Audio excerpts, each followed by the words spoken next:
Scott Fischer was a renowned American climber, guide, and founder of Mountain Madness. Born on December 24, 1955, Fischer's passion for mountains began in his teenage years.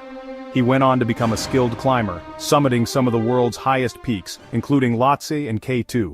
In 1984, Fischer co-founded Mountain Madness, a guide company that would become a prominent player in the mountaineering world.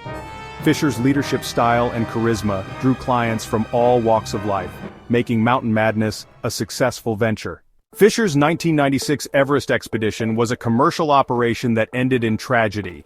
The team consisted of 19 people, including 3 guides, 8 clients, and 8 Sherpa. After a series of delays and miscommunications, Fischer's team reached the summit late in the afternoon. Fischer, exhausted and sick, stayed on the summit for 15 to 20 minutes before beginning his descent. The summit bid started under clear skies, but conditions worsened as Fischer's team climbed late into the afternoon. On the descent, a brutal storm enveloped the mountain, bringing reduced visibility, lower temperatures, and increasing wind speeds. Fischer was noticeably exhausted, likely a combination of overexertion, altitude sickness, and the onset of hypothermia. His condition deteriorated rapidly, and by evening he was struggling significantly. Lobsang Jongbu, the team's head Sherpa, attempted to assist Fischer down, but Fischer collapsed and was no longer able to walk.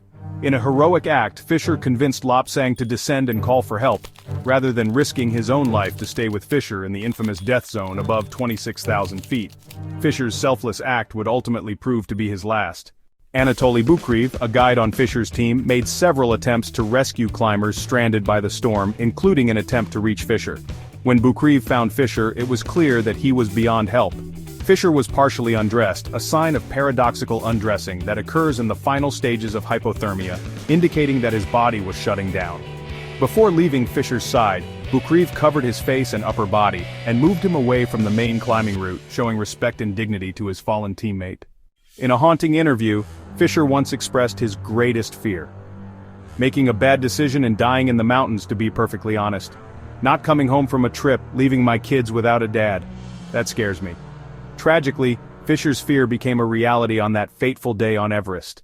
Scott Fischer's body remains on Everest, a poignant reminder of the risks and sacrifices made by climbers who push the limits of human endurance.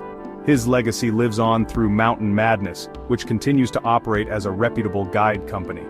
Fischer's story serves as a reminder of the importance of selflessness, sacrifice, and responsible decision-making in the face of adversity.